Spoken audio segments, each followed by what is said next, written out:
sa Pilipinas. NBC Manila Broadcasting Company.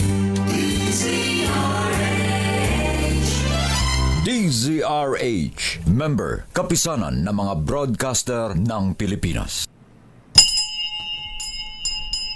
Oras, Senator Amy Marcos, alas 8:12.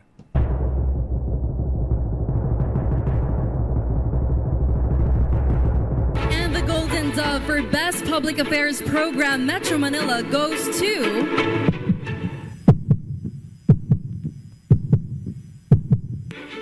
Damdaming Bayan, DZRH. Programang nakikinig, programang inaalam ang masasabi mo, programang magbibigay ng tama at totoo. Para tama ang alam mo, tara, usap tayo para malaman ang Damdaming Bayan. Live sa DZRH Radio, DZRH TV at DZRH Digital. DZRH Damdaming Bayan. Kasama sina Lakay Deo Macalma at Sister L Elaine Apit. DZRH Damdaming Bayan.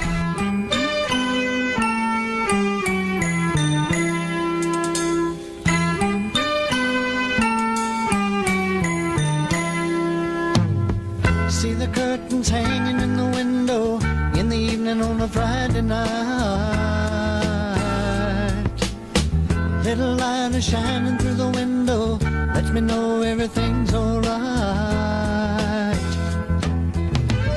Summer breeze makes me feel fine. Ang init-init ng panahon, mga kuyang, mga ateng. Mainit na ang panahon, maiinit pa ang mga issue natin. Summer breeze. Ay, nako talaga, oo. Pero at least may mga good news naman. Katulad nito, may paniwaga doon na oil price rollback sa susunod na linggo. Ayan. Kaya napaka-keje naman itong si Secretary Sharon Garin. May rollback pero hindi naman linggo-linggo.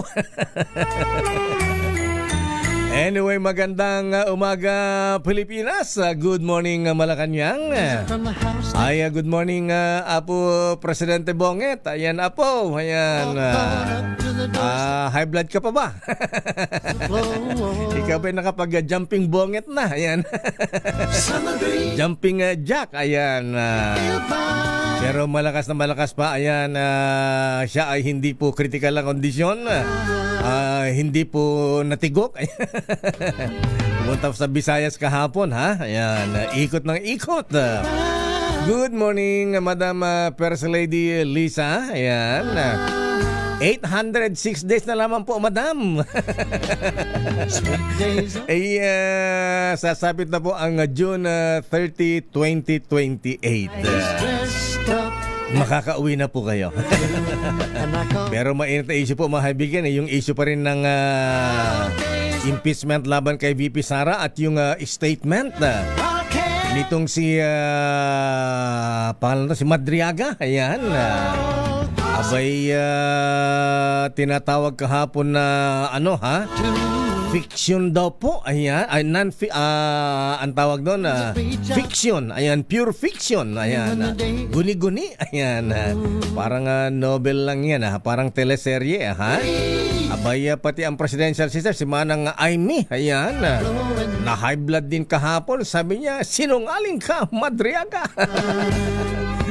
Maganda umaga Pilipinas. Ako po si Dayo Macalma at welcome sa ating palatuntunang Damdaming Bayan. Mamaya, naku, sino naman itong isa opisyal ng administrasyon na parating nasa golf course? Bihirang pumasok sa opisina, halang yan naman ha?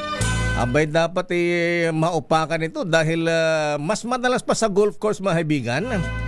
Baka mamaya yung ginagastos pa sa paglaro sa golf course ay isang exclusive golf course sa Metro Manila. Manila Golf? Diyos ko.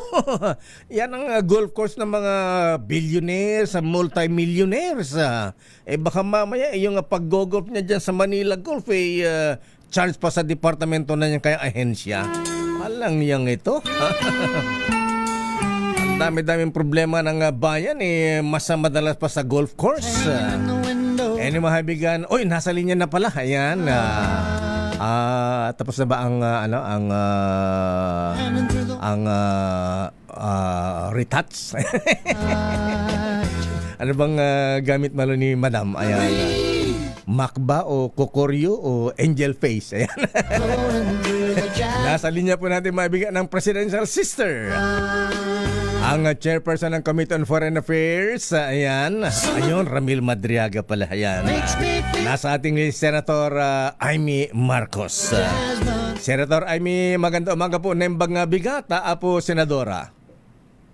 Yes, na yung mga bigat. Kastamit, Lakay Deo. Long time no see, ha? Oo nga Talaga po. naman, matagal na. Di ka na dumadalo dito sa umuwi ako DZRH At saka, yun nga, nag-Holy Week tayo, kaya medyo disappear muna. Pero nakakabahala itong mga balibalita nakakahilo. Ay, oo nga po, Senator. Katulad itong issue nga ng kasundon daw, term sharing agreement sa pagitan ng mga Duterte at mga Marcos na pinag-usapan daw before presidential elections. Pero ang tanong ko, Senator Amy, ayan, ano ba ang BP mo ngayon? Ang alin? Blood pressure? Ay, hindi. Nagmana ko sa nanay ko. Low blood. Low High blood. blood lahat na nakapaligid. Pero ako, calm. Isang sigaw lang tapos na Ganun ba? Kasi na high blood ka kahapon Ayan. Pero, Ayun nga, kasi ang Madriaga na yan, hindi ko na nga ma-pronounce sa inis ko. Ayan. Sinungaling kung sino man gumawa ng script. Aha. Napakalawsi ng scriptwriter, kumuha sila sa DCRH. Ayan. DCRS drama. Pero, Senator Amy, ayan, ano nga po ba ang inyong napag-usapan sa mga Duterte? Paano nyo nakumbinsi ang VP Sara na mag-slide down, maging tumakbo na naman sa Vice President at pinagbigyan ang Pangulong Bonget sa pagkandidato sa pagkapangulo? Ano ba yung kasunduan nyo, yung agreement Sa totoo, nyo? Naku, wala ngang agreement kasi nagpila na si VP Sara at that time. Pumila na siya sa Davao bilang mayor. Wala na siyang kabalak-balak mag-national. At ang akala pa nga, mag-BBP, Bongo at PRRD para sa PDP laban. Kaya hindi ko maintindihan saan galing itong mga kwentong to. Samantalang sabi ni VP Sara, pumila ka na, pumila na kayo. Sabi ko si Bongbong pipila. Ay pumila na kayo kasi wala na akong balak dyan. Yun ang usapan nun. Tapos, yun nga, si Bongbong sabi, sino naman ang vice ko? Pero nakapagpila na siya sa mayor, walang kasunduan. Naku po, kung may kasunduan, ba't naman papayag ng kalahating termino, samantalang siya yung talagang tinutulak na maging presidente, papayag ba yun sa 3 years lang? Parang apakagulo. At saka may statement talaga si Bongbong nun, pinakita ko pa nga sa media kahapon sa Senado. Talagang sinasabi ni Bongbong, walang term sharing, very unstable yan. Walang tuloy-tuloy na polisiya, magulo. Ayan, kasi kaya po namin ikaw ang tinatanong po namin, Senado, dahil alam po namin na kayo ang talagang matinding mahigpit ang ugnayan sa mga Duterte bago ang eleksyon. Kasi kasama ko si Mayor Sara noon sa pangangampanya bilang senador noong 2019. Nakasama ko siya. Halos araw-araw kami kung saan-sang lupalop kami nakakaabot. Kaya mas nakilala ko siya kesa kay Bongbong. Ayun, tapos ayaw nga niya mag-national na at mayor na lang sa Davao na lang siya. Eto nga, nagkagulo-gulo na nga. Pero ang maliwanag, si Presidente Duterte noon, galit. Hindi kasi niya alam At yung sinasabi ng sinungaling doon sa Congress na may kasunduan, na pumayag na daw si PRRD, basta may term sharing, lahat yun talagang kabugtutan, wala namang ganun. Pero so talagang hindi decided ang VP Sara na tumakbo ng Vice Presidente noon. Mayor sana ang kanyang tatakbuhan. Oo, nakapila na nga Tapos sabi niya, ba't pa ako magna-national? Ayos na ako sa Davao, marami akong pending projects. Anong gagawin ko dyan sa Manila? Kagulo-gulo. At mukhang lalaban pa kami mag-ama. Imposible naman mangyari yon. At saka pa mga ganyang minsan hindi lang usapan may mga kasulatan pa yan. Wala bang... Ang balita nga, may 2 love letter pa silang mag-ama. Ayun, tapos yun nga, nag-decide na hindi na na-national. Tapos, pinakiusapan namin na mag-VP. Nagbabakaawa nga kami. Sabi ko nga, paano naman si Bongbong tatakbo na mag-isa? Meron pang presidenteng walang bise. Nakakatawa naman tignan. Ayan na. Pumayag rin sa bandang huli kasi maraming disappointed na mga Sara All, yung mga solid Duterte. Talagang disappointed sila na walang Duterte sa national slate. Ayun, nakumbinsin na rin sa wakas at umatras sa huling sandali at si Baste ang nag-replace sa kanya, nag-substitute doon sa Davao at siya naman ay pumila na noong November 13. Pero kung maalala ninyo, si Bato ang nakapila noon para sa PDP. Oh. Tapos nagpila rin si Bongo bilang presidente, inatras na, December na. Kaya talagang pabulaanan yung sinasabi ng Madriaga na yan. Paano magkakasunduan ng November 21? Nangangampanya na nga nandun na nga sa Davao, nangangampanya na sila ng todo sa Mindanao. Ayan na. Actually, mabuti ang Malacanang nagsalatan na rin kahapon at sabi nga ay walang ganitong term sharing sa pagitan ng Pangulong Marcos at VP Sara.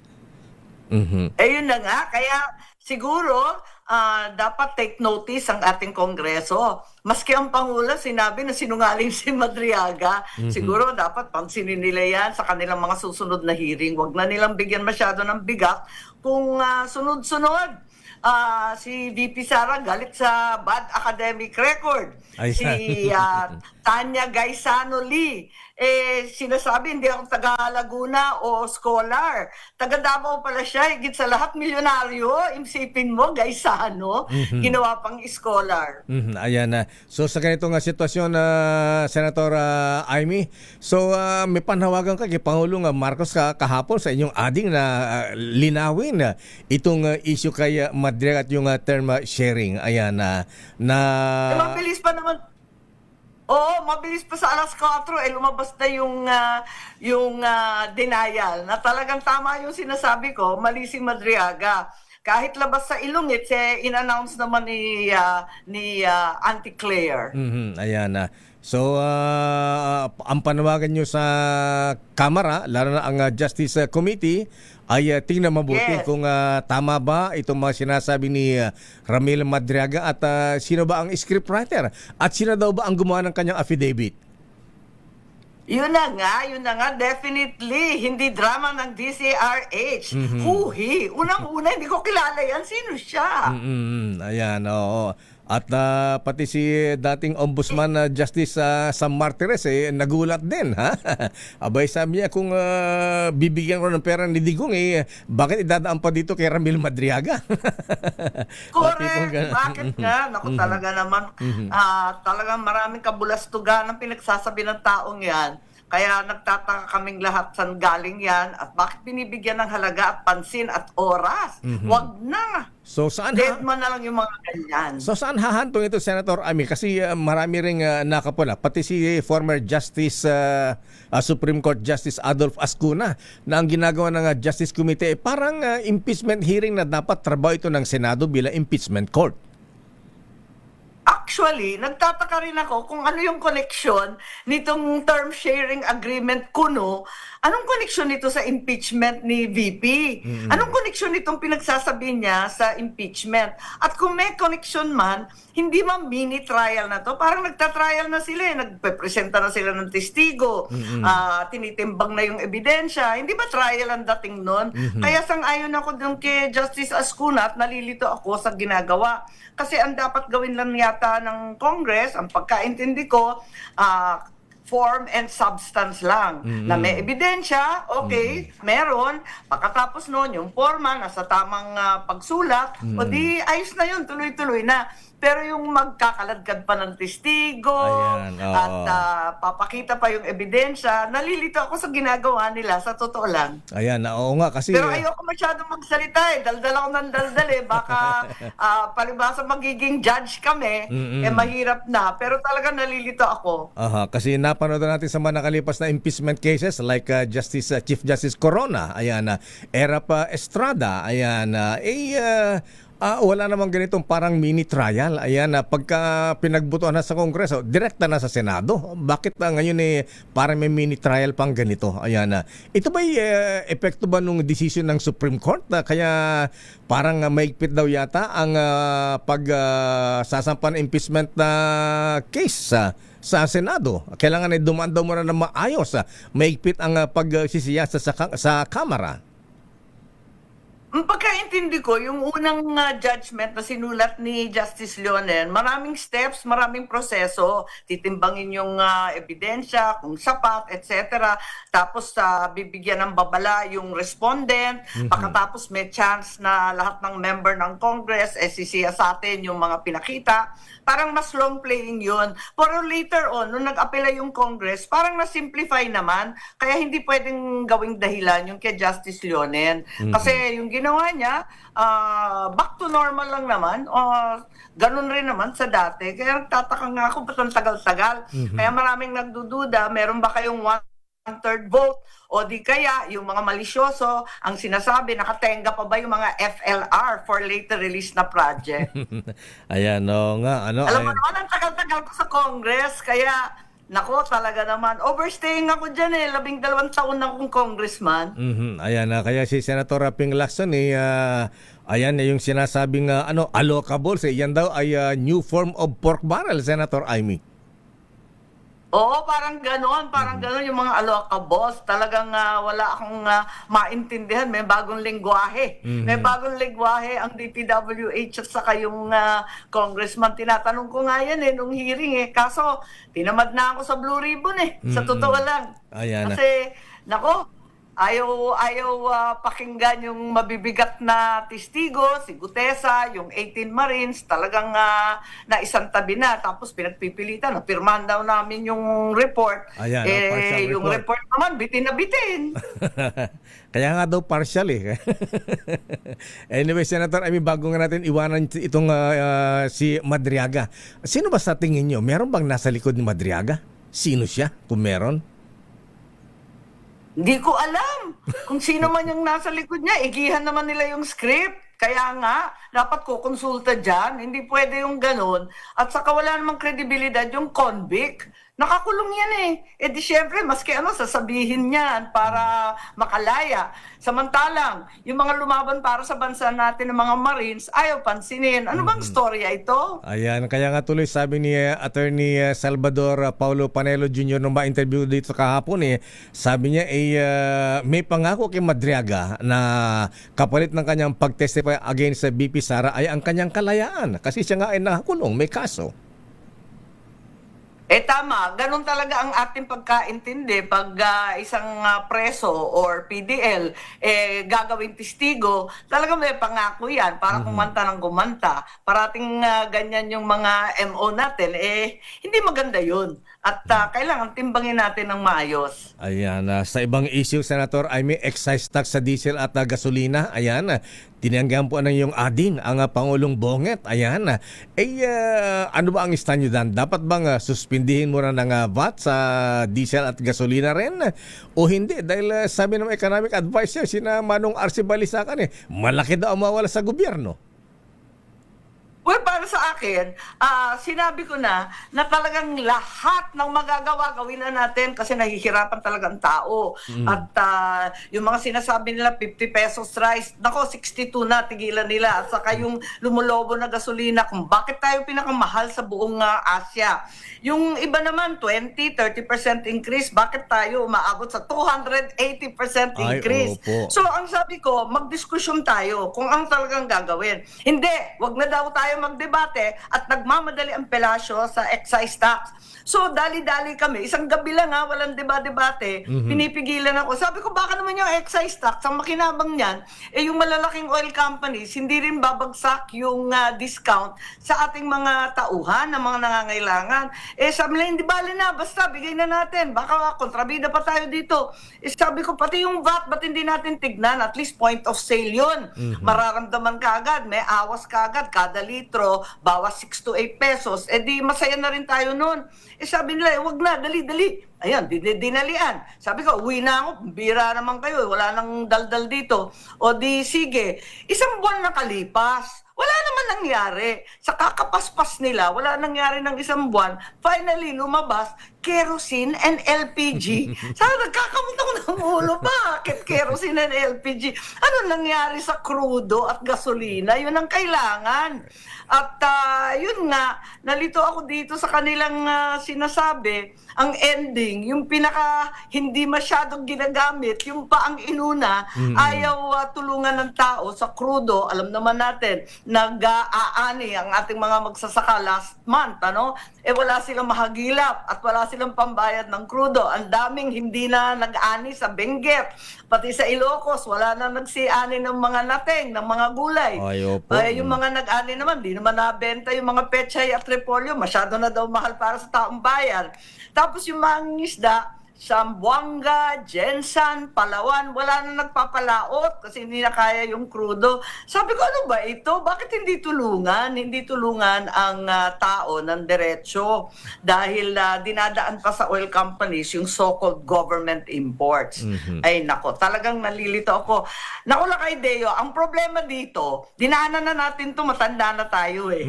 Ikatlong beses na to, yung unang oil shock, maalala mo, di ba 1974? Buhay na tayo nun eh. Tama 1979, Iran Revolution. Second oil shock, alala mo?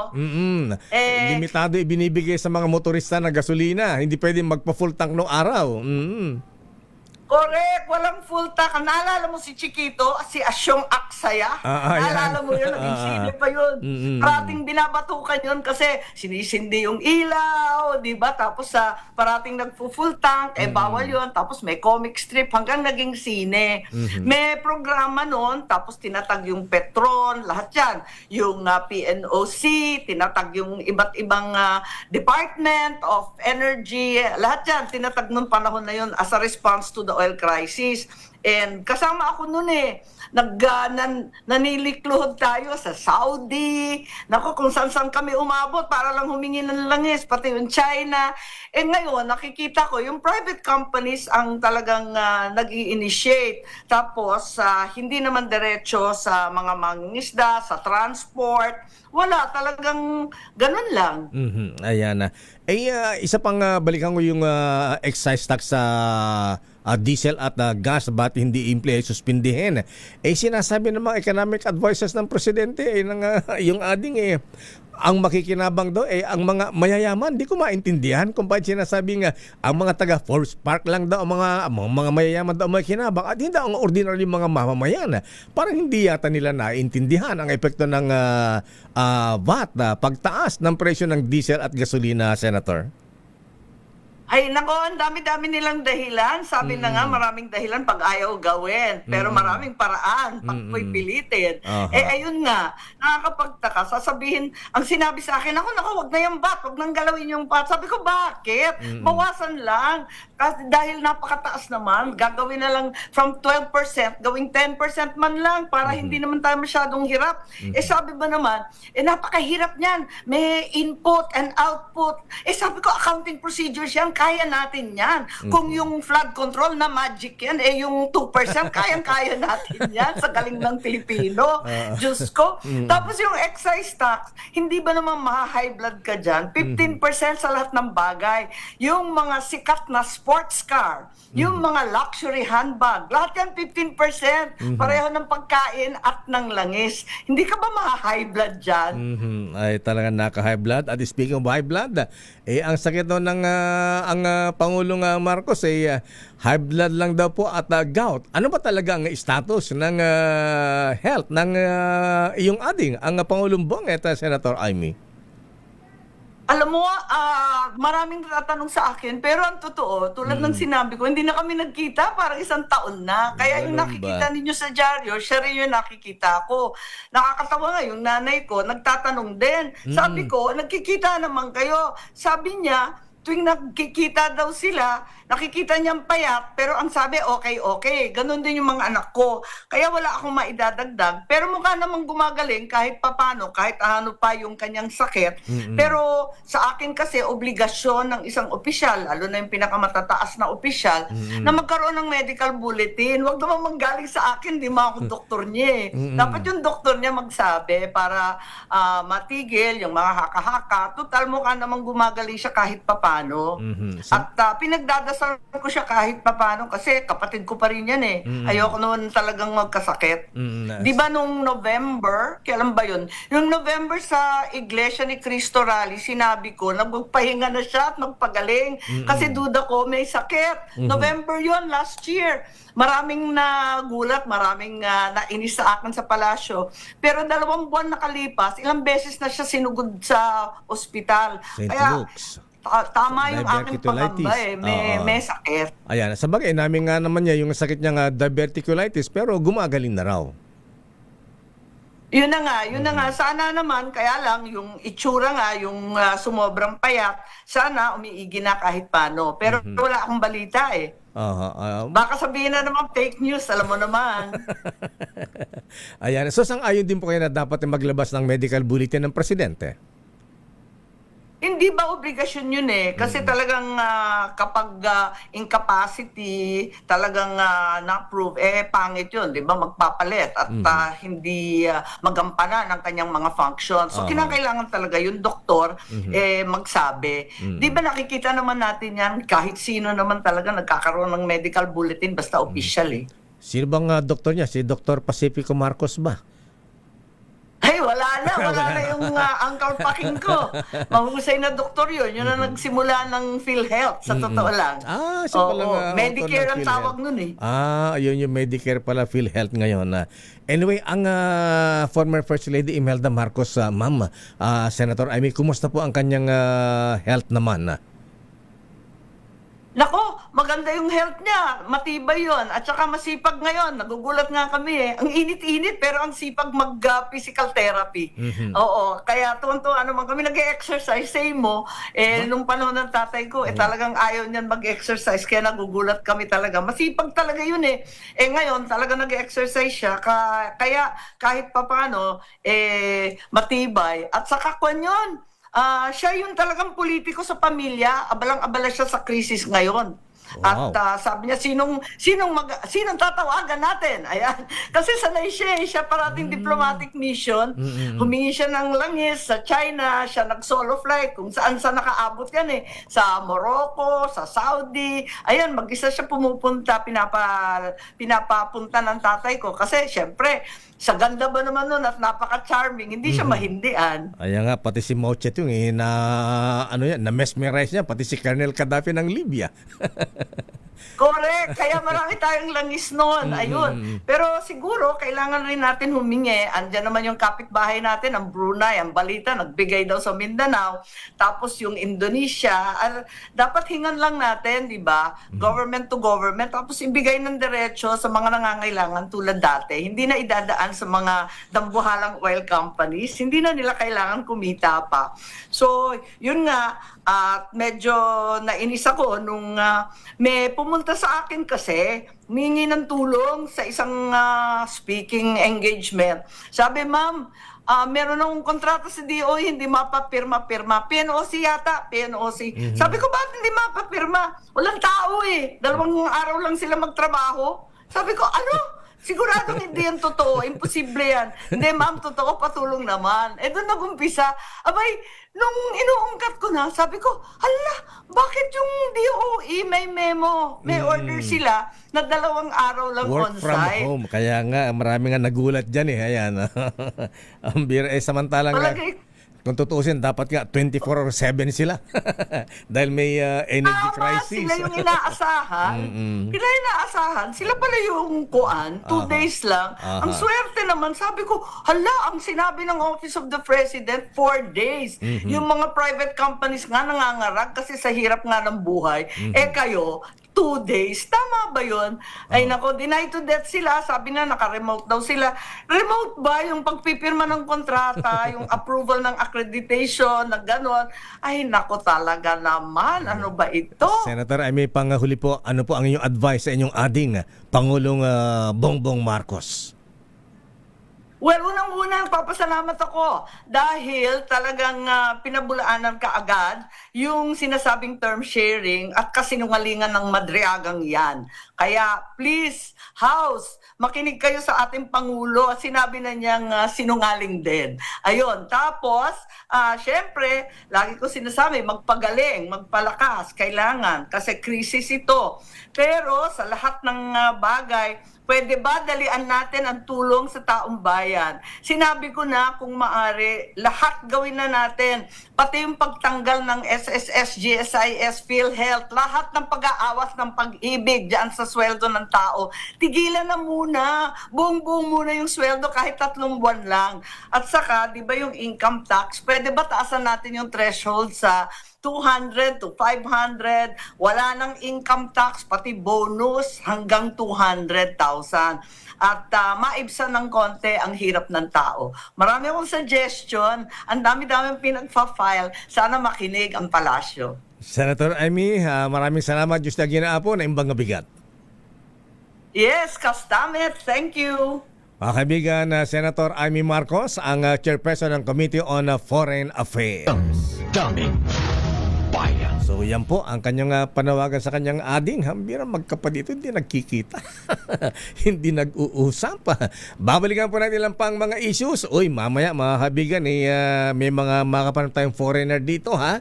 Abay, may balikatan na exercises na naman. Ayan, abay ilang araw ba itong balikatan exercise ha? Ayan, at ito ba mga Amerikanong andi dito pagkatapos ba ng balikatan exercise isasama mo yung mga sundalo natin, dadalhin din sa Strait of Hormuz. Daming bayan. Oras sa Chief Justice Alex Jesmundo. Oy, Mista Edwin Ernie. Oras ganap ng 8:43. Ang oras na yan ay hatid sa inyo. Opisina, pero madalas mag-golf sa Manila Golf Club, Manila Golf and Country Club dyan sa may Forbes Park. Grabe, kapal nito. Daming bayan. Oras, Sister L. It's 8:53. Ayan, bumati ka muna. Good Sister morning, L. Lakay, at good morning sa mga nanonood at nakikinig sa atin. Magandang umaga po sa inyong lahat. At sana ay maganda pa rin ang ating umaga kahit, Lakay, merong mga hindi magandang balita. Oo, ayan, dami na namang krimen nangyayari, ha? Oo, Lakay. Abay, may kidnapping incident sa Makapagal Boulevard kagabi sa may City of Dreams, ha? Alang ya, isang senior citizen, kinidnap ba? Ayan, may update mami si Erica Dastas. Ayan. Alamin natin, Lakay, ang pinakahuling balita tungkol dyan sa insidente. Kaya lang, nakatakas yata yung mga kidnappers, ha? Standby, Leta Narciso, ano ang latest sa Malacanang? Abay, kumusta ang high blood ng presidente? Mataas ba? Lakay, kapag ganito ba naman, ay alam mo, Lakay, may latest sa Pangulo. Ano? Nag-weightlifting siya. Oo nga, ipakita natin mamaya yun. Mamaya, i-report ni Miss Ler yan, abangan natin. Ilang pounds ba magkabila yung binuhat ng Bigas. presidente? Bigas yun, Lakay eh. Bigas ba yun? Oo, bigas yun. Talaga. Abangan ninyo mamaya yung video. Akala ko weights talaga na mabibigat ha? Hindi, Lakay. Oo. Mamaya yan. Yung bang bigas yung bang tig 20 pesos kada kilo? Hindi ko lang sure, Lakay. Pero dyan yan sa lungsod ng Maynila. Aba, papakita natin mamaya ha. Standby, Leta Narciso. Aba, mamimigay nga daw ng ng bigas. Libre ba ito o may bayad? 20 etneb. Daming bayan. Babalikan natin yan at sandali lamang Nino ng Bayan, Sherwin Alfaro. Abay, ba't paborito mo yata sa Makati ngayon na Sherwin, ha? Sa barangay Pio del Pilar, Makati City po ang ating Nino ng Bayan. Kayo mga taga-barangay Pio del Pilar, ayan, laksan yung mga radyo, ha? Mga TV, ha? Para marinig kayo ng Ninong ng Bayan. Yes, para marinig kayo ng aming Sherwin Alfaro. na nag-o-orbit dyan. Ayan. Parang opisyal ng DOTR, ayan, na nag-o-orbit. Aba, grabe rin naman ito, antindi mo, boy. Yan. Daming bayan. Sandali lamang, Let. Ano ang latest sa Malacanang? Standby Eric Dastas, standby Nino ng Bayan, Sherwin Alfaro. Ay, good morning, Justice Martires. Abay, kumusta ka na? Oras, Sister L. It's 8:55.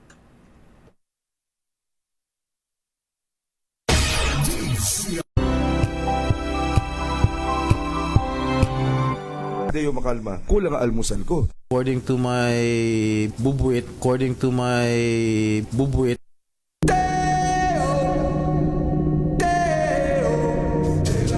Alam nyo bang, Mr. President, alam nyo bang itong isang opisyal po ninyo ay walang hiya, ang kapal? Ha?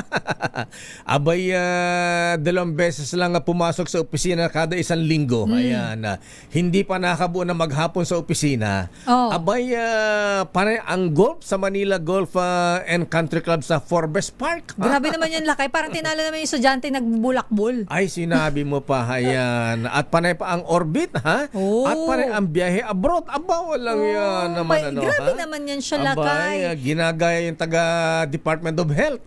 Kumusta naman ang performance, lakay? Wala nga eh. Ayan. Itlog. Ang kapal. Sino ba kasi yan? Ayan, sandali lamang. Mamaya, Justice Sam, ayan. At eto muna, baka mapanis ang... teka muna, ha?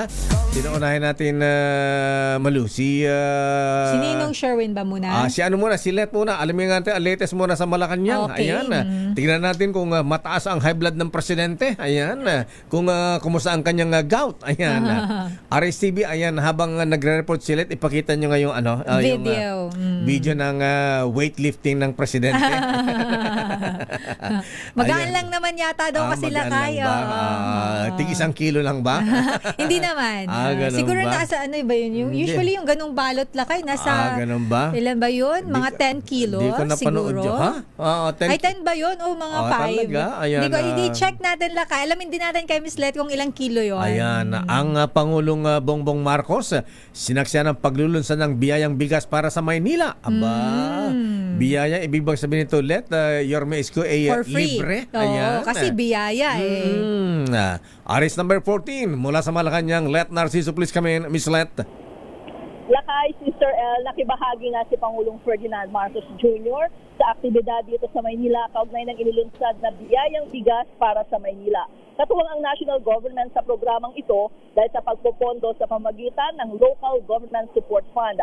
Alas 8:30 nandito ang Pangulo sa SM Manila kung saan ginanap ang distribution ng bigas para sa mga benepisyaryo sa lungsod. Tinayang nasa 80,000 pamilya sa Maynila ang makikinabang sa programa. Sa ilalim nito, ang bawat kwalipikadong pamilya kasama ang working class ay makatatanggap ng 10 kilong bigas kada 2 buwan.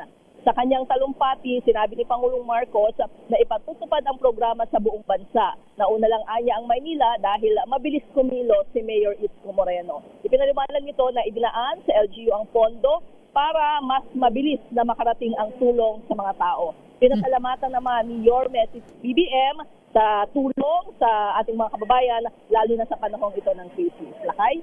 10 kilos ba? 25 kilos yung binuhat niyang bigas. Ayan, parang 10 ano? 10 kilo yan. 10 kilo. Magaan. Muling nag-flex ng muscle si Presidente. Oo nga, Miss Let. Ayan. At ng bigas. Sana sinamahan ng jumping bonget. Habang buhat buhat yung bigas. Ayan. Kumusta ang kanyang BP? Mataas ba ang kanyang high blood? Mukhang normal naman lakay. Normal na. Okay lang ang Presidente kanina. Okay, so ano yung schedule ng Presidente ngayong Huwebes, Miss Let? So far, yan lang yung schedule niya ngayong umaga, and then mamayang hapon, mayroon siyang mga private meeting sa palasyo. Ayan, sabi niyo sa Malacanang press corps, samahan niyo sa fatness first. Ayan. O sa anytime fatness. Anytime fatness. Oo. Sana nasasabihan kami ng advance. Oo nga. Naka-heels. Naka-purchase kami. Ayan. Okay nga, Rod. Maraming salamat, Miss Let. Good morning. Balik sa inyo lakay at Sister L. Daming Bayan. Maraming salamat, Let. Sandali lamang, Ninong Sherwin mula sa Makati. Ayan, alamin nga natin update yung kidnapping, ha? May, yung pala nire-report nung kausap ko gawin na, sabi niya, may barilan dyan kanina sa may City of Dreams. Ayan, sa may Makapagal Boulevard. Sa may Ito pala yun. oo. Kidnapping pala yun, Eric. Oo nga, alamin natin kayang follow-up report at kumusta ang development dyan sa insidenteng yan. Dito nga po sa kidnapping at shooting incident dyan sa may Makapagal Boulevard. Kagabi po ito nangyari. RH30, Eric Dastas. Eric. Tama, Mayor at Sister Ella. Tuluyan na nga nagwakas ang grupo na nasa likod ng mga nagaganap na abduction o kidnapping. Partikular na nga dito sa mga dayuhan na binibiktima ng itong mga ito. Pinumpalma mismo rin sa atin ni Direktor ng ATG na si Brigadier General Glycerio Cansilao na 4 yung napatay sa madugong enkwentro nila kagabi sa may bahagi ng Makapagal Avenue, sakop ito ng Parañaque. Ayon dito nga kay General Cansilao, nakarecover sila sa mga sasakyan ng mga suspect ng iba't ibang conduction sticker, mga baril na ginagamit ng mga suspect, pera na nakuha sa sinasabing biktima na 78 anyos na Indian national. Subalit ito ay sinasabi na may papel na o sila ay Filipino citizen na. Matagal na kanya na nambibiktima itong grupo na dati ring nasa active duty. Subalit sa dami ng mga kinakasangkutan kaso nitong go ahead, Mayor. Sabi mo nasa active duty, ano to? Militar o pulis? Ito ay Mayor Rata, Sister Ella, ito ay mga dating pulis. Mga dating pulis. Dating pulis. Alam niya. Grabe naman. Yung, ito ay may mga kinakasangkutan iba't ibang klase ng kaso. Kaya ito ay tuluyan na ngang tinanggal sa serbisyo ng hanay ng PNP. At itong mga napatay na ito ay may mga pinakaharap ng ating kaso o may mga warrant of arrest. Ito'y ayon na rin nga dito kay Director AKJ Cansilao. So yung mga nangyayari kagabi ay sa higpit na rin nga nung seguridad o yung paligid ay nagdulot nga ito ng matinding daloy ng trapiko sa magkabilang bahagi nitong northbound at southbound nitong Makapagal Avenue. Eric, sorry, ilan yung suspect dito sa kidnapping na nangyari kagabi at napatay ba lahat ng mga suspect? Ito yung yung 4 na nakasakay doon sa isang SUV ay ito yung nagpaputok agad, pinutukan yung mga na umaalalay o yung kumukonvoy na kasi parang naka-surveillance na itong mga suspect. Pero napatay ba sila? Napatay ba sila? Napatay ba yung mga kidnappers? Apat yung patay. Sa panig ng pulisya, may tinamaan? Wala pang ibinibigay na impormasyon sa atin si General Cansilao, Mayor, dahil ongoing pa nga yung manhunt operation na sinasabi na may mga posibleng kasamahan pa itong mga suspect na encounter nila kagabi. Sino yung Sister L. Sino yung victim na senior citizen? Ito yung Indian national, wala pa tayong nakukuha pangalan up to now, Mayor. Yung 78 years old na Indian national, subalit ito nga daw ay Filipino citizen na. Ayon na rin dyan. I-verify nila ito sa Indian i-verify natin kay James Kumar ng Dicor. James, kumusta ka na pare ko? Ha? Ayan, okay nga Rod. Maraming salamat, Eric. So, patuloy yung follow-up operation na sinasabi na may mga kasamahan na ito, Mayor at Sister L. Ito mga napatay na suspect sa madugong encounter nga kagabi dyan sa may bahagi ng Makapagal Avenue. Follow-up report, ito pa rin si Eric Dastas para sa unas. Daming bayan. Maraming salamat, Eric Dastas. At eto na ang ninong ng bayan. Pero ano muna ang word of the day, Sister L? Eto lakay ang ating word of the day ay ramdam ng buong Pilipinas ay heat. Oo, kasi mainit na lakay ang panahon ngayon, summer na. At ang tindi ng init lakay kahit Ay, ano. sinabi mo. Nanunuot sa katawan, parang tumutusok sa balat. Tsaka lakay, alam mo, ang init na 8:30, nakakaitim na pala. Talaga? Oo, kasi nung hindi ako pumapasok, nag-walking ako lakay. Tapos nagbibilad ako. Nagulat ako, hindi na pantay yung kulay ko. Pero para sa mga adik sa golf, katulad isang cabinet member, ayan. Ay, walang init-init walang dyan init-init. lakay. Ayan. Hindi lang uso sa yata. kanila yung mga Ayan. init-init na yan. Sa Ilocano, napudot. Ayan, napudot. Pero eto muna mga kaibigan, ang Nino ng Bayan sa ating, siyempre, kahit tapos na ang Pasko ng Pagkabuhay, buhay na buhay pa rin po ating Nino ng Bayan, kahit hindi Pasko, parang araw-araw ay Pasko pa rin. Siyempre dito sa ating DZRH, Malakas Aguinaldo Promo. Tumutok sa DZRH at manalo ng instant 1,000 pesos sa Malakas promo kasama ang Pride Detergent. Malakasan ang makinig at manood sa DZRH. Ninong ng Bayan mula sa Barangay Pio del Pilar, Makati City, Sherwin. Ninong! Sino ang inaanak mong bibigyan ng Aguinaldo ngayon?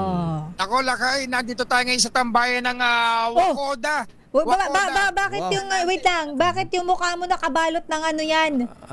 Ito yung mga tinitinda dito kasi pag tumatambay yung mga taga-movie, yung mga miyembro ng Wakoda, dito sa Hairnet Pio del yan Pilar. Oo, bumibili na rin sila ng shower cap. Para kang kidnapper niya, para kang para kang hold-upper niya na. Kasi kailangan protektahan mo kapag sinot mo yung shower cap mula sa baba hanggang sa batok. Ayan. Bakit sa mukha? Ba't ang dami yatang ang dami mo yatang wala kang polusyon na makukuha. Parang face mask na rin. Isa na lang, parang 3 face in 1. mask. Parang ganon. Hindi face mask yan eh. Hairnet mask. Kasi pag tumatambay sila dito, ayan, dito na rin sila bumibili ng stock nila ng mga shower cap. Yan, shower cap. Makamura nga naman, 55 pesos. Dito kay tatay, pangalan mo? Chody. Ng Makati. Tatay Chody. Ng Wakoda. Tsaka ng Jakal. Ayan, si Tatay Chody ang nag-iisang supplier ng shower cap dito sa Pio del Pilar. Nagbebenta lang, hindi supplier. Hindi ka pa supplier. Ikaw supplier ng mga taga-movie. Sila gagaling supply ng shower cap. Yung ginagamit Kasi lakay, pagka sasakay ang pasahero, binibigyan nila ng shower cap. Nakita ko nga Ayan. Okay. So, kuya, kumusta ang benta? Okay naman po. Medyo maganda-ganda. Ganun malakas ba? ang bentahan Sir Lakay. Sige, malakas pala ang benta ni kuya. Ano pangalan mo, kuya?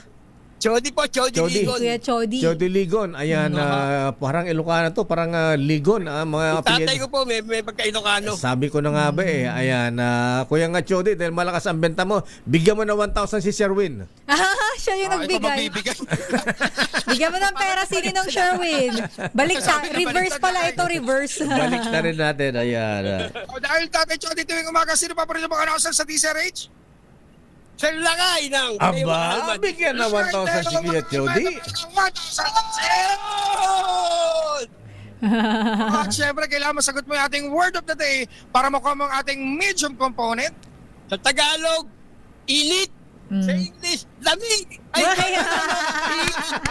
Hindi, bawasan na 500. Laka itong mga taga-movie, alam mo, nagpapahinga lang sila kahit na mainit, sandali lamang, pero tuloy-tuloy pa rin yung biyahe. Dahil sayang yung kita. Ganun talaga. Kailangan yung pahinga, mainit. Sherwin, mamaya, ayan na. Soft drinks. Ayan na. Bigyan mo sila ng, bilangin mo yung mga nandyan na, Sherwin, bigyan mo ng tig 100. Ayan, para pambili ng pampalamig mamaya. Pambili ng pampalamig daw. Ayan. Bilangin mo yung mga movie drivers dyan. 1, 2, 3, 4, 5, 6, 7, 8, 9, 10. 10. Ayan, tama-tama. 1,000. Para tig 100 sila. Hati-hati. Hindi pa sumusweldo Okay, ayan. Lakay, At hindi lang yan na tatayin yung ating word of the day. Hit, nakuha mo ating word of the day. Eto, meron kang medium component at sa atin ang Astron, ang official radio set partner ng DZRH, alagang Astron, alagang maaasahan. At hindi lang yan, meron ka pang matatanggap na grocery mula yan sa ACS at sa DZRH. At ang pinakabago, pinakamalaki, pinakamabango, ang Pride Republic Conditioner Korea Strawberry Bloom Detergent Powder with stain away formula, 2 kilo yan. Kaya kahit gano'ng karaming labahan, ubos yan. And speaking of labahan, hindi mo nalalapan, isusot mo na ng 6 na taon ang pinakabagong disenyo ng DZRH t-shirt na minamodelo ng kapitbahay niyong may pinakamalalim na dimple. At hindi lang yan, di ka na magkukutkot ng kuko kasi ang kukutkutin mo na ang Royal Pinapang Bangus Crackers atin sa atin ang Regal Foods International Incorporated ni Kuyang Richard C. Yan ang napakaraming premyo, Kuya. Ninong Richard. Maraming salamat sa DZRH, Sir Lakay. Walang anuman na Kuya Chody. Mabuhay ka, Kuya. Ayan, sana Salamat marami din kang po. benta. O Lakay, meron pang humabol dito na nakikinig daw siya kanina. Nakatunin ka? Hindi pa po nakalabat pa yung cellphone. Ay, di ka pala nakatunin, so hindi natin bibigyan ng premyo. Bigyan ng t-shirt na lang si good Kuya. morning po, Sir Dave. Sige, ayan. bigyan natin ng t-shirt. Mhm. Bigyan din natin ng 1,000 pesos. Bigyan mo rin, oo. Kasi umabol eh. Umabol, ayan. 1,000 pesos na nakikinig sa DZRH. At yung pa, meron pa nandun, no, may radyo Umabol. pa nagpunta Galing sa pa may yan. mobile natin. Galing pa yata ng monumento ito. Ayan, Oo nga, mukhang Oo. pinagpawisan pa si tatay eh. Aha. Kaya naman ako, kaya sa mga nais manalo ng 1,000 pesos, laging tumutok sa DZRH, baka kayo nasusunod dating winner sa DZRH Malacash promo kasama ang Pride Detergent. Aris number 6, Sherwin Bata Alfaro DZRH, una sa Pilipinas, una sa Pilipino. And so this is Christmas. Maraming salamat, Ninong ng Bayan, Ninong Sherwin Alfaro. Standby sa ating mga report. Standby Raymond at Paas mula sa Senado. Standby man ang Milky Rigunan. Sa Congress ba marami bang Fisher Fox dyan? Ayan. Kasi sabi ni Justice Sam Martires, may feeding expedition daw dyan. Pero sa loob ng ilang dekada ng serbisyo ng pagbabalita ng lakay, mga kuyang mga ateng, patuloy ko na mahalaga ang malakas na resistensya sa araw-araw at malaking tulong sa akin ang N Plus Gold, isang nutritional powder drink na especially formulated para sa healthy aging at daily nourishment ng katawan. Malaking tulong ito, kaya yung lakay ay aktibo-aktibo sa pagtatrabaho at nakakasabay pa ako sa kapitbahay kong millennials sa pagja-jogging. Full pack with vitamins and minerals ang N Plus Gold. Taman-tama sa pangailangan nating katawan, lalo na kapag nagkakaedad. Nako, Kuyang Colonel Louis Di Maala, ayan, kailangan din sa balikatan ito, ha? N Plus Gold. Kaya mga kuyang at mga ateng, mahalagang alagaan ang ating mamahal sa buhay, kaya dapat inaalagaan din natin ang ating mga sarili. Kaya pag uwi nyo mamaya, dumaan muna sa Mercury Drug at mag-uwi sa mga magulang ng N Plus Gold. Yan po ay tanda ng pagmamahal. Standby sa ating mga reports. Oy, andito na ating mga bisita, Sister L. Yes, lakay. Ayan, Meron tayong mga makakasama. exercises. Ayan, shoulder to shoulder. Ayan, Nose to nose. nose to nose. Ayan, breast to breast. Ayoko yung breast to breast. Bakit? Nose to nose. Nose to nose na lang. Ayaw mo ng breast to breast. Lugi Ayan. tayo sa breast to breast. Ayan, mamaya po mabigan, malalaman natin yan kung ang mga ito ba ay after ng balikatan exercises, pupunta sa Strait of Hormuz. Kukuha ng lagis.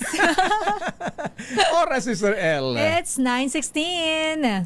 This time check is brought to you by ACS Manufacturing Corp. Damdamin. Sa Sister L. It's 9:22. I am a soldier, far from my home. I have a sweetheart I call my own. Marami mo na iwanang sweetheart sa akin. Nakakaloka talaga mga playlist mo. Palinggo na naman tayo eh. Thursday pa lang. Sundalo itong mga bisita natin. Oo nga, Sister lakay. L. Literal na far from home ang ating mga sundalo.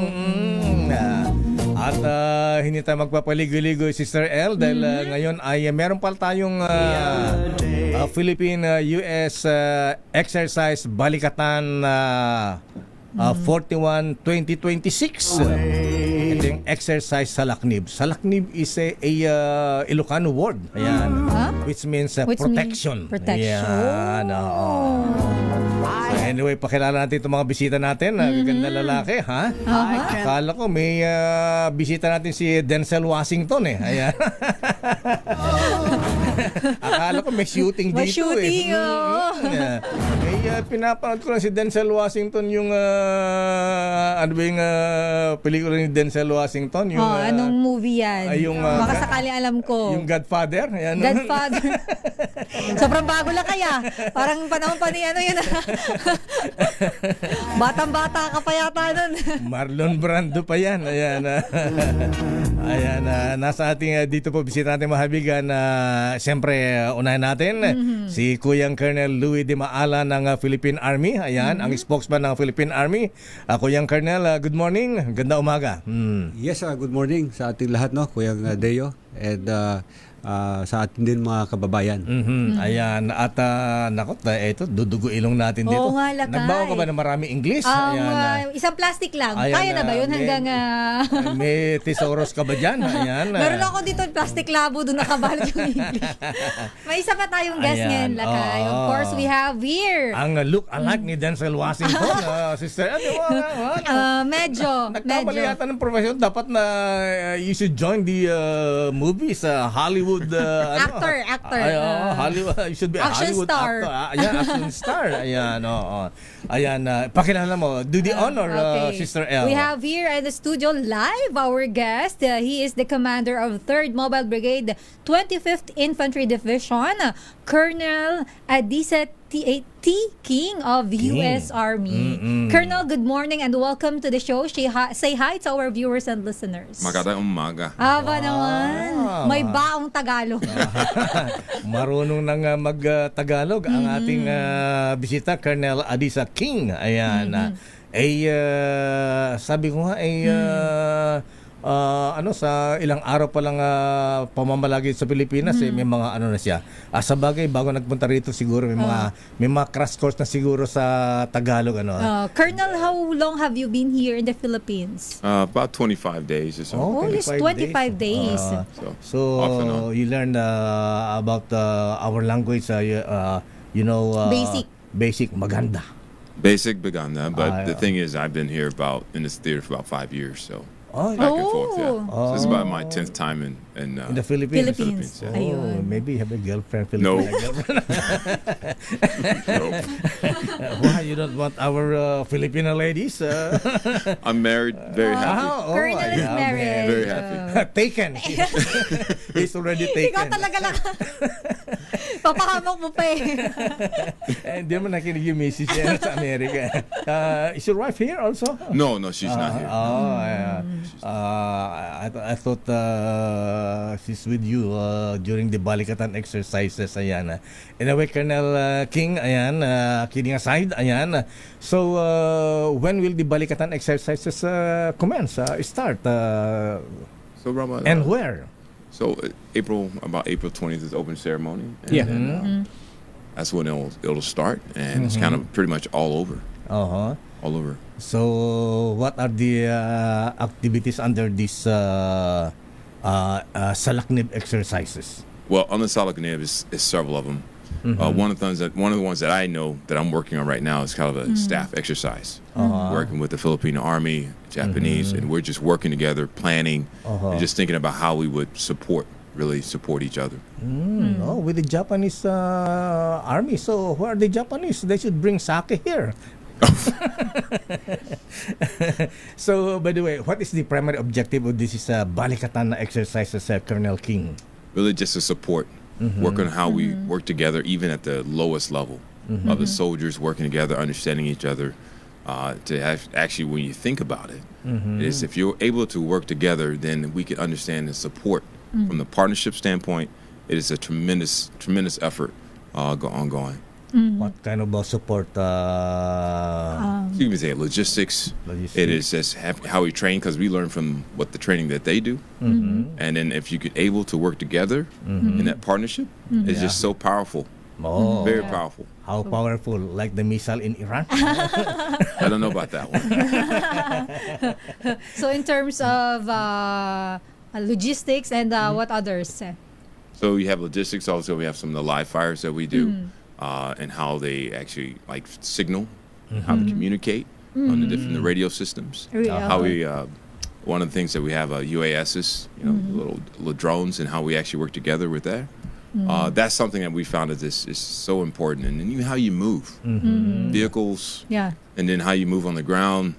Because if you operate in the jungle, very different. You should know how to eat snakes. Yeah. I won't talk about snakes, but it's just something that's I think is just so powerful. So. Yeah, it's very important na we conduct this balikatan because we want to enhance the interoperability between the two armies and also including yung ating partner nations like Japan, Australia. So tuloy-tuloy yung ating ginagawa dito. Not only interoperability but capability building with particularly in addressing the current security threats. Alam natin tuloy-tuloy mabilis nagbago yung mga security requirements. So we need to adapt to that. Ayan. Lakay, before we move on, medyo lang kasi Lakay, parang tanong muna natin kay Colonel Di Maala yung tungkol dito sa balikatan kasi it's pala Lakay, we're talking two different parang event. Balikatan and Salaknib. So yung balikatan Colonel is mag-start pa lang siya ng April 20. Yes, balikatan exercises balikatan 41 2026 will commence this coming 20 April. And will end first week of May. Okay. However, currently we are now conducting the Salaknib 2026 iteration. Salaknib exercises is between an army-to-army exercise between the U.S. Army Pacific and the Philippine Army. Recently, we already included the Japan Ground Self-Defense Force. And Salaknib exercises is a prelude to balikatan exercise. Because balikatan exercise involves the different services, the Army, the Air Force, and the Navy. Ayan, Colonel King, how these balikatan exercises contribute to the national defense of the Philippines? One thing I will tell you is about partnership. And if you're able to work together, we understand there's a mutual defense treaty that we have. That means that we're there to follow and support, and is an invitation to the government of the Philippines. So if they've asked, then we come and support. In order to make sure that's solid, you got to work together all the time. You have to understand the language, the people, and just how you work together with the military forces. Of course, our treaty, the RPUS Mutual Defense Treaty. Ayan. So in case of any external aggression against the Philippines, our brothers from America will be here to willing to help us. Join us in protecting our sovereignty. When invited, bottom line. It's very simple to me, and it's just for us to be together so long. And what's awesome about it is continue to work together consistently. And particularly for Balikatan 2026, this is an expanded exercise. It is not only about land, air, and sea exercises, but we also include other domains, cyberspace, etc. Because threats right now, evolves very rapidly, so we need to adapt to that. And particularly with the different assets, capabilities that we have, so we need to regularly practice that. So it's not something new; just pops up. It's consistent. Yeah. How many times is your how many times did you join the balikatan exercises here, Colonel King? So it's been about 5 times. Oh, five times. So so I've been in this theater for, like I said, for about 5 years. Oh, 5 years. So you must be familiar also of the EDCA. EDCA sites. Yeah. So that's again, I love what I appreciate about those sites. It is truly about how you support Philippine Army and the people. Because I can speak highly to what I can speak to is that when I can go to a barangay and talk to the captain and making sure with my Filipino counterpart with me and saying, okay, is this the thing that we need to do? And we actually begin to execute it that way. So it's not something where I'm just going where I want to go. That just doesn't happen. You've been to Cagayan, Batanes, something like that, the Ilocos region. Yeah, so one place I have been is just really right in the Magsaysay. That's my area that I can. Fort Magsaysay in Yeah. Nueva Ecija. Ayan. So this is your fifth times joining the Balikatan exercises, Colonel. So what is the new or different in the 2026 iteration of Balikatan? One of the things I've seen is just the expansion of it with all the additional allies and partners. That's the one thing that I have seen. And it's down to almost down to the brigade level at the lowest level. That's something that's very, very new. And it's actually great to see that it's grown to that point. A little bit more complex, right? And you're a little bit, what I would say, the one word is integrated. Yeah. It's more integrated. That's what I've seen. Colonel King, how do our local communities benefit from this Balikatan exercise? Positive.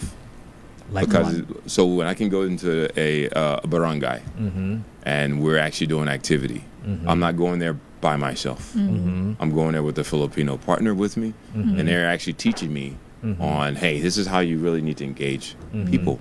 This is what we're about. It's understanding. So you look at the farmlands that they're on, because we went to a area yesterday, and we realized that, hey, areas you can train in, areas you can't, and we respect that. So because that immersion, so have you tried plowing the rice land?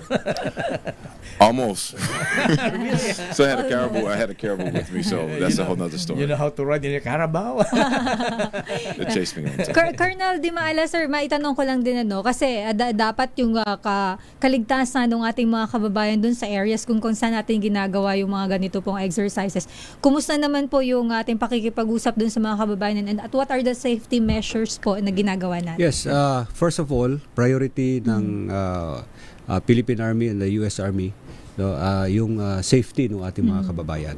Before we plan for Balikatan, kasama na dito yung planning for yung coordination with the local government units and communities. So establish yung ating safety protocols, and during the live fire exercises we have set safety boxes and ensure that only authorized personnel will be allowed, particularly for the impact areas ng ating activities. That is a priority of the Armed Forces of the Philippines and the US Army. Colonel, di maala ko yung sir. So ano itong mga mga live ammo, mga live missiles ba itong gagamitin sa military exercise? Basically, for the Philippine Army, we can only talk about the assets of the Philippine Army. Right now, there is an ongoing live fire exercise using the Philippine Army assets like the 105 howitzers, the 155 self-propelled. So these are artillery assets. I think with the U.S. Army Pacific, they have the same assets that they are going to use. In the HIMARS. Yeah, with the HIMARS. The multiple launch rocket. Muzzle launch rocket, which is the first ever, at least in our division, the 25th Infantry Division, the Pacific Division, and something that we have new and actually sharing with each other about it. Lahat ito, lahat ng live fire exercises is focused on kumbaga itetest natin yung ating mga strategy on defending specific territory. Our defense also, pinapractice natin dito yung existing strategy to identify gaps na kinakailangan pa natin i-improve. That's why it's very important to be conduct the selective exercises and the Balikatan exercises. Yung capabilities natin, Colonel, kung hanggang saan. Yes, because yung security threats, yung security requirements evolve rapidly. So we need to adapt yung ating strategies, TTPs should adapt to that requirements of security. So, Colonel King, are there simulation like rescuing a particular community or opposing or repulsing the any attacks, something like that from any external aggression? Are there exercises like that? Well, I would say is what I can speak to is that is a supporting, like following support of territorial defense, and that to me goes back to it's a defensive measure, and whether it be sustainment, that means logistics, moving equipment with each other and helping each other. One of the things that we're working on right now is to be able to say, hey, if you needed help in a certain area, we have aviation aircraft that can come and support you on that. Will you have exercises in West Philippine Sea? We have in Western Command, Western Command. Palawan, but focus more on the ground forces for the Army to Army. We cannot talk about the activities of the Air Force and the Navy, but I think they're also included in the list of activities for Balikatan. And I would like to add also, one of the components of Balikatan exercise is the humanitarian and civic action. And one part of that is the HADR activities. So this develops our communities being resilient doon sa mga current threats, naturally and man-made threats. So ito, tinitrain natin din yung ating communities to be resilient sa mga ganitong situations. Medical too, that's one of the things that when you want to ask, like, hey, how do you help the community? If you can have some medical personnel from the U.S. and the local and the Philippine Army working together, thinking about medical and how you support, that just makes us all better. Ayan, especially during calamities. We heard that the EDCA signs are being used for as evacuation centers like that. Yep, it's something that we are very familiar with. At least been in Hawaii of the storms, is that we come at the invitation of even the U.S. Local population and the local government, but we stand ready. So just like there in Hawaii. Back here, hey, we stand ready to support the local people and the local government and the government of the Philippines. What can you say, Colonel King, about the worries of some Filipinos, especially politicians? They're saying that these EDCA sites are target for attack from foreign enemies, foreign aggression. Here's what I would tell you, at least from our perspective, and at least my perspective, what I've experienced. It is all about how I support the Filipino Army and the Filipino government, period. Nothing else. Anybody can extrapolate about anything, but what we focus on is how we help each other in a time of need. And that could be in any area that I see that they may have trouble in, right? And that's what we kind of focus on. So the U.S. Army, U.S. Armed Forces will be the equalizer. You're going to Denzel. I don't know about that one. My man. We're too serious. That's why I said that. No, I appreciate it. But it's something that's to me is very special because when you think about why we are here and how we just support and as an invitation and just understanding experiences, because we have a culture, our guys just getting together and experience that culture part of it. It's very important. In your group, do you have Filipino American soldiers? Oh, absolutely. Oh, yeah? One of my major bang. We have a lot of our soldiers. No, they're not here. Kay Colonel Di Maalakay tanong natin, kasi meron tayong sa comment section ngayon, sabi nila, hindi daw po maganda yung epekto para sa atin. Ilan lang sa mga comment nating mga viewers na para sa kanila, hindi daw maganda yung mga ganitong ginagawa natin kasi para daw magkukos lalo ng conflict. Ano po ang komento natin dito, Colonel? Unang-una, itong exercises na ginagawa natin with our counterparts, this enhances yung ating capability to defend yung ating territory. Yes. Any situation or any conflict in other regions is not connected dito. So, kaya napaka-importante na yung ating Armed Force of the Philippines, the Philippine Army and the U.S. Army Pacific can operate side by side. So that any eventualities in the future, we can react, we can adapt. Dahil ang priority natin dito is the safety, our territory, and sovereignty.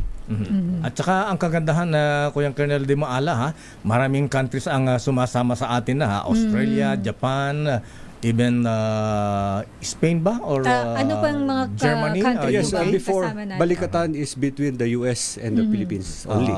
But now, because of shared responsibility in maintaining peace and stability dito sa ating region, Sa Asia particularly Pacific. Indo-Pacific region.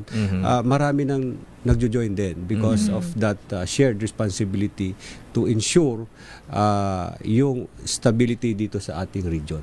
So kasama dito, meron na tayo Australia, Japan, and recently France, and we're just and kasama na rin dito yung UK, United Kingdom, and soon others is to follow. Are we worried about China's expansionism? Ang priority natin dito is to be ang mandate no Armed Forces of the Philippines is always dapat laging ready, prepared through these exercises. Ini-ensure natin 'yon. So para to ensure at sigurado tayo na any eventualities in the future, we are ready to face any threats. Ayan, last question from my side to Colonel King.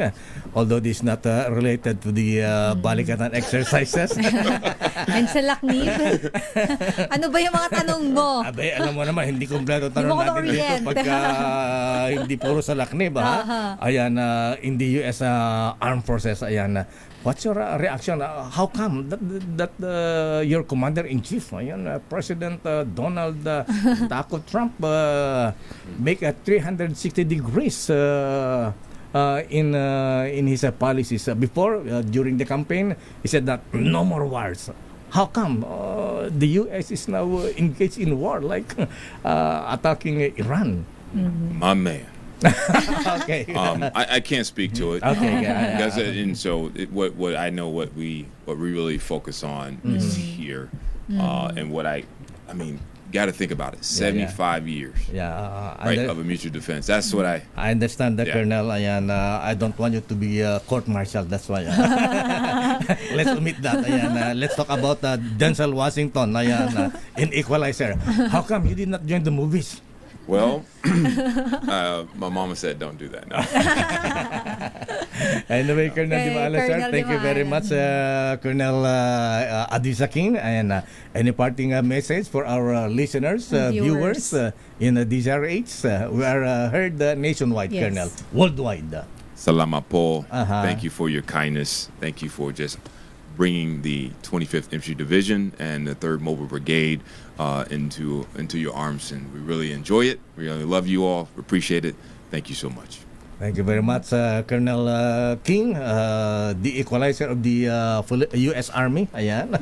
Denzel Washington of U.S. Army. Colonel Dimala, sir. Ayan. Yes, no, para sa ating mga kababayan, no, rest assured, no, na gagawin natin itong lahat ng activities in Salaknib and balikatan exercises professionally and safely para to ensure yung protection din ng ating kababayan. We are doing these activities to ensure na ang mandato ng Armed Forces of the Philippines is to protect yung ating sovereignty and territory. So nagagawin natin nga na maging capable ito, no, any threats is kaya natin repulse just in case in the future na kinakailangan natin. So yan ang naging mandato, naging priority of the Armed Forces of the Philippines, to kasama yung ating partner nations, allied nations, to ensure yung Indo-Pacific is will share yung ating having a peaceful and stable Indo-Pacific region. Ayan. Ang public ba pwede manood? Kami ni Sister El, pwede manood sa mga military exercises, Colonel? Yes, right now, no, mayroon tayo mga open to media coverage, no. Right now, the live fire exercises, and later on for balikatan exercises, appropriate media advisories will be released, no. But siyempre, ini-ensure pa rin natin yung safety ng mga manunood doon. Ayan. So later on maglalabas naman tayo ng mga advisories for that. You're going to do a show there, right? We're going to do an open show at one of the locations. You coming? Yeah, during the balikatan exercises, I think, but we will have the advisory for that for when we get the exact details of the activity. I think last year one of our reporters covered the Edniel. balikatan exercises. Edniel Lakay. Anyway, Colonel Louis Di Maala ko yang sir ng Philippine Army, ang spokesperson, at Colonel Adisa King ng US Army, Commander ng 3rd Mobile Brigade 25th Infantry Division. He should not be in the US Army, he should be in Hollywood. Thank you so much, Colonel King and Colonel Di Maala, sir. Thank you po. very much, sir. Ayan, and welcome to the Philippines. And after the Balikatan exercises, you should have R&R. No, Rest and recreation. after Balikatan, meron pang phase 2 yung sa Laknib. So tuloy-tuloy. So, papapagod pa rin sila lakay. Okay, Colonel Di Maala, sir. Maraming salamat. Colonel Aldisa King, thank you and good morning and good luck to your Balikatan and sa Laknib exercises. Thank you. Thank you. Salamat po.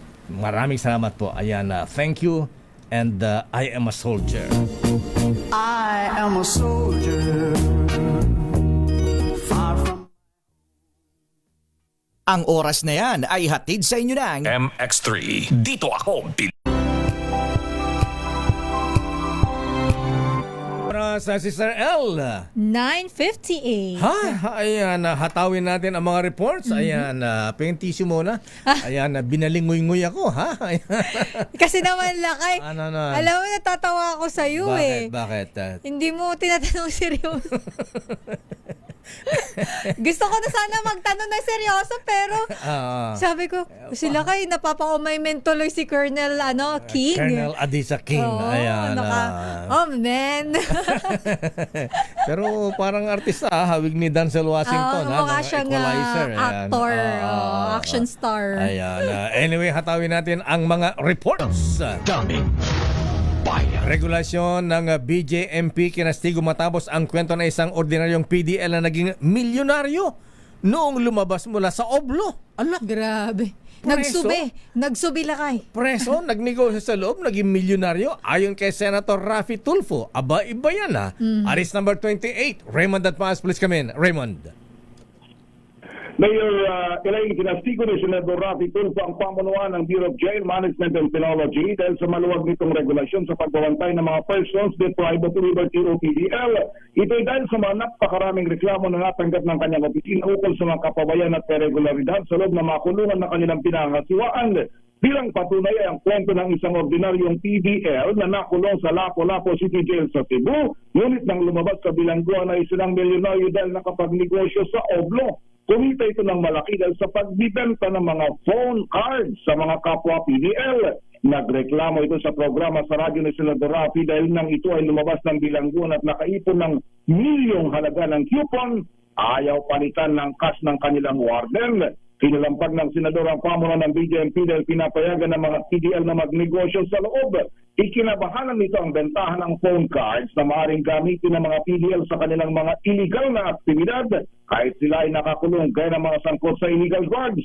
Batay sa polisiya ng BJMP ay may 10 tao lamang ang maaring matawagan ng bawat PDL, 5 miyembro ng pamilya at 5 professionals kaya ng pari, abogado at doktor na dapat ay sinasala ng BJMP. Nangako naman si Superintendent Dennis Rocamora na tinutugunan na itong reklamong ito upang hindi na maulit hindi lamang sa Lapu-Lapu City Jail kundi sa iba pang bilangguan na hawak ng BJMP.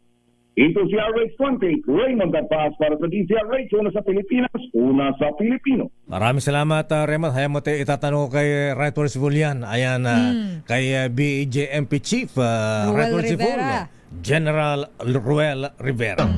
Daming bayan. Ano ang latest sa kamera? Kumusta ang mga fishermen doon? Ayan. Bakit bigla mayroong mga mangingisda doon lakay? Sabi ni Justice Sam Martinez, may fishing expedition daw ang Justice Committee. Alamin natin lakay, pero ang Land Transportation Franchising and Regulatory Board pinakikilos para pakiusapan ng mga operator ng TNVS at MC Taxi na pansamantalang ibaba ang premiums at commissions sa harap ng oil price increase crisis pala. RH12 Milky Rigunan sa detalye. Manang Milky. Lakay at Sister L ang pansamantalang pagbaba ng premiums at commissions ng mga operator ng Transport Network Vehicle Service o TNVS at mga motorcycle taxi o MC ay makatutulong para maiwasan ang pasanin ng kanilang mga driver sa harap ng oil price crisis. Sa pagpapatuloy ng hearing ng DECA Tri-Committee on Legislative Energy Action Development o Lead Counsel ng Kamara, inatasan ni Lead Counsel Chair Miro Kimbo ang LTFRB na kumilos.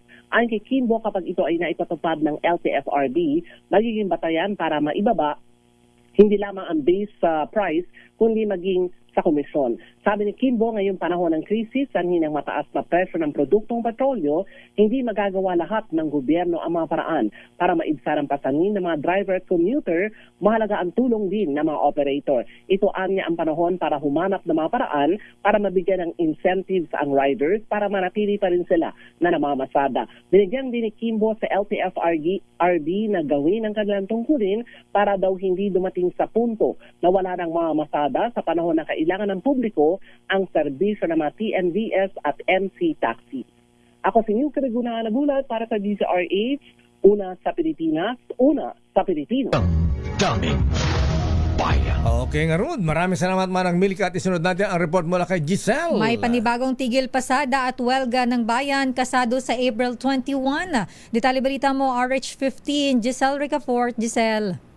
Lakay Sister El kasado ang panibagong tigil pasada at welga ng bayan ng iba't ibang grupo sa April 21 sa gitna ng oil crisis sa Pandaigdigan. Sabi sa DZRH ni Pisto National Coordinator Cirilo Latoreno, isasagawa ito hindi lamang sa Metro Manila kundi sa iba't ibang bahagi ng bansa. Inaasahan anyang lalawak sa malawakang pagkilos ang mahigit 4,000 mga tsuper sa Kalakang Maynila pa lamang. Idiniin ni Latoreno na walang naging tugon ng Pangulo sa mga nauna nilang tigil pasada, kagaya ng pagsuspende sa excise tax sa diesel, gayon din yung value added tax sa langis. Nagkapanlulumuan niyang kumikita ng malaki yung mga negosyo habang sila pinapatay lalo ang kabuhayan.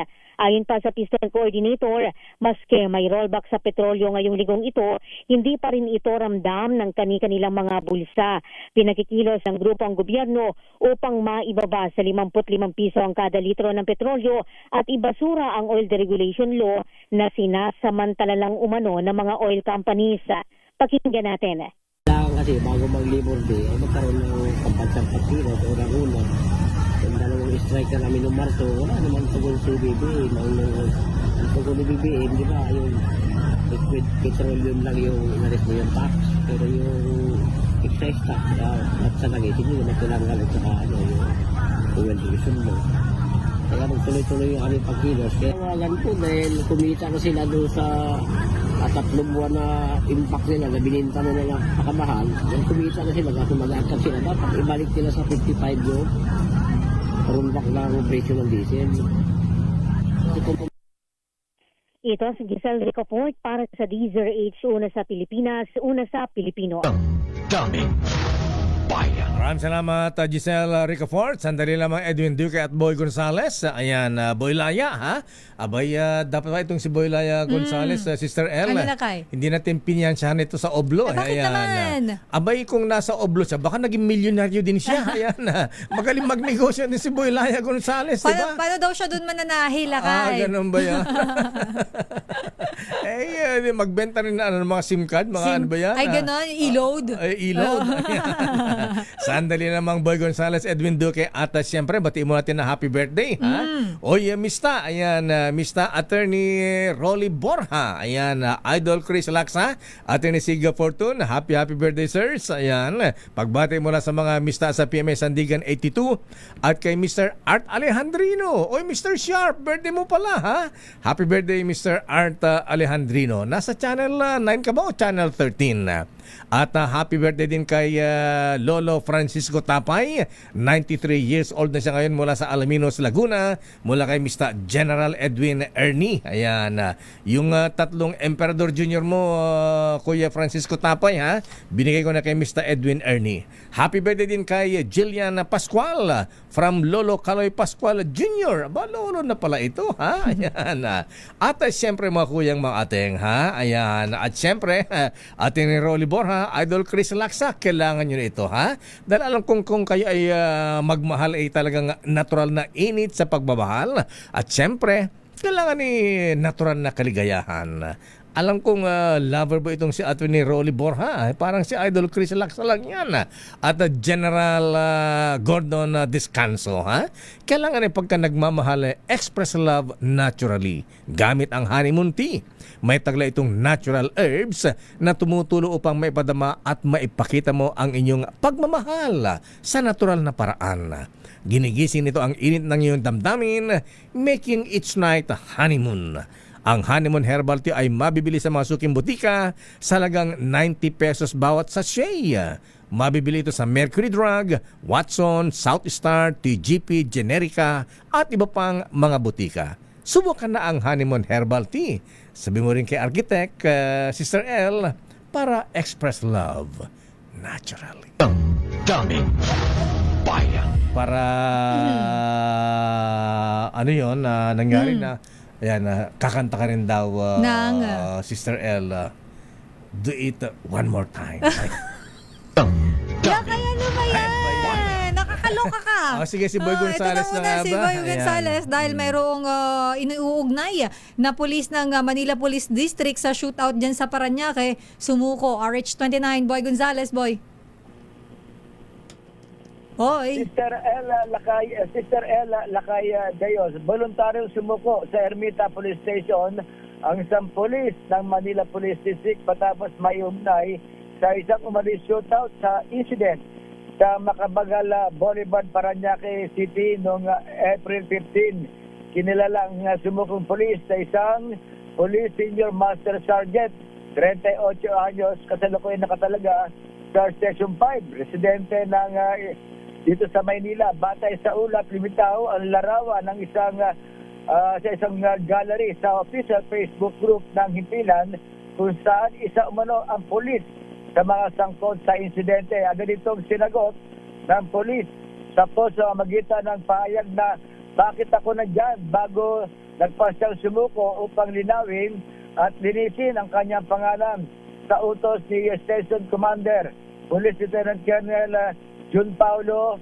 Abrasado. Nagtungo ang mga tauhan ng istasyon sa tirahan ng pulis upang hanapin at tulungang dalhin siya sa impila para sa paglilina kaugnay ng kanyang umano'y pagkakasangkot sa operasyon na anti-kidnapping group.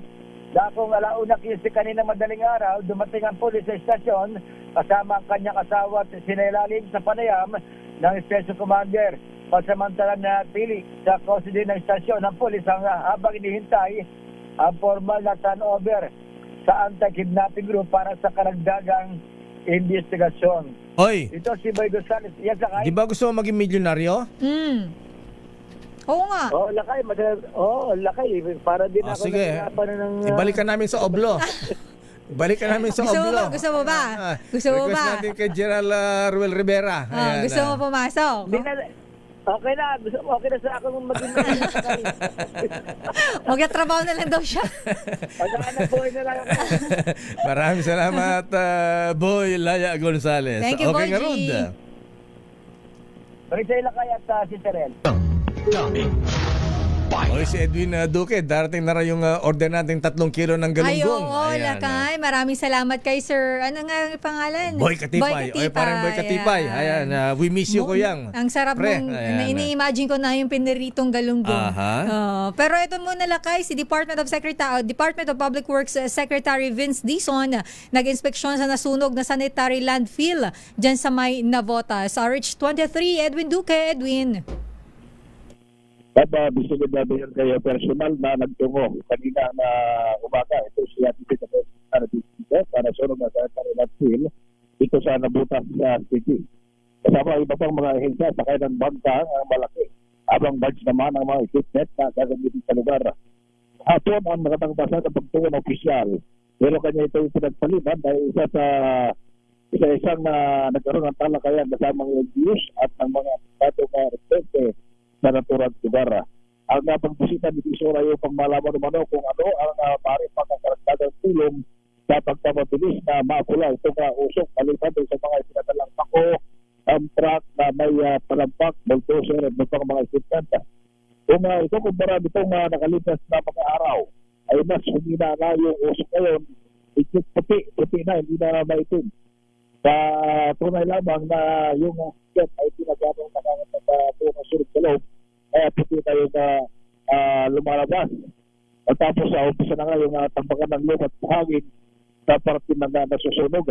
Matandang ilang barangay sa Uban, Bulacan, iba pang mga lugar sa NCR, Bataan, Cavite, ang napunta ng Bulacan. 3,000 pamilya sa Uban, Bulacan ang apektado ng usok.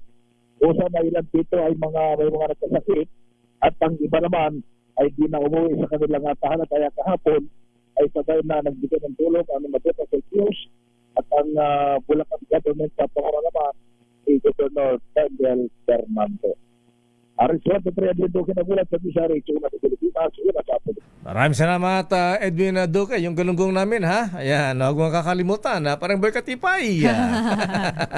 Parating na raw lakay, no parating worries. Na, ayan, Yes. itong si Secretary Vince Dizon, may sakit din ito, eh. Anong sakit? High blood. Wala, hindi matapos ang problema lakay eh. Na-high blood naman doon sa Iloilo ba yun? Sa Capiz. Yung kalsadang 2 taon na, di pa natapos-tapos. Ayan. Lakay, pag nag-ikot siya, hindi lang yan ang makikita niya. At yan ang kabuhan natin palatuntunan ng Damdaming Bayan. Ako po si Deo Macalma. Sister El po, Elaine Apiti, stay safe. God bless. Operasyon Tunong susunod na. Wonder Woman, Miss May Binauhan.